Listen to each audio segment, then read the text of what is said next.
Greetings in Jesus' name. We serve a God who gives us more than we ask. ஒரு உண்மை சம்பவம். ஒரு விசுவாசி தன்னுடைய போதகரிடம் போய் நான் நாளைக்கு I'm going to go for an interview tomorrow. Can you give me a word and pray? அப்ப அந்த போதகர் என்ன செய்கிறார்? ஆண்டவரே இவருக்கு இருக்கிற இன்டர்வியூ நாளைக்கு இலகுவாக இருக்கட்டும் என்று ஜெபிக்கிறார். So he goes the next day. He was only asked 2 questions and he was given a job. He comes back and then he tells the pastor, Pastor, I got the job. Can he thank God and give me another word and pray over me? இந்த நேரத்தில் என்ன செய்றார் அந்த போதகர் ஆண்டவரே இந்த சகோதரருக்கு அதி சீக்கிரத்தில் ஒரு நல்ல ஒரு ப்ரமோஷன் வரட்டும்னு சொல்லி அவர் 2 weeks work-க்கு போறார். Suddenly the director resigns who was over him. And then he was promoted immediately to be a director. He comes back to the pastor and says, Pastor, I've been promoted to be a director.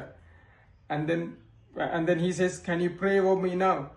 அந்த போதர் என்ன செய்றார்? ஆண்டவரே இந்த சகோதரனுக்கு கொடுத்த உயர்வுக்காக நன்றி. இந்த நேரத்தில் தகப்பனே இந்த மகனுக்கு அவருடைய salary நீ இன்க்ரீஸ் பண்ணி கொடுன்னு ஜெபிக்கிறார். So he goes back to work. அந்த firm அவர்கள் ஆராய்ச்சி செய்கிறார்கள் ஏன் இதுக்கு முதல் இருந்தவர் ரிசைன் பண்ணி விட்டு போனார்னு சொல்லி.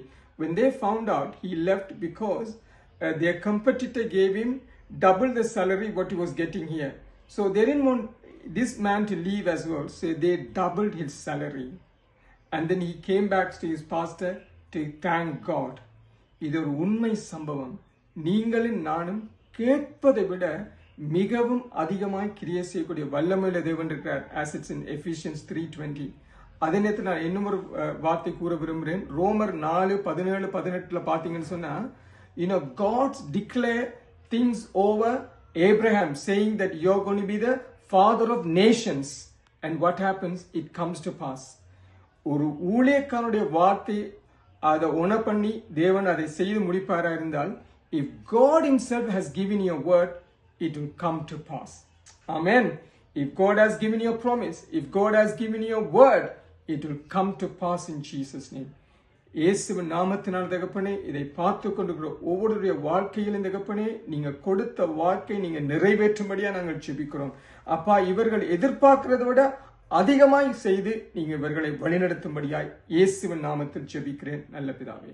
ஆமென்.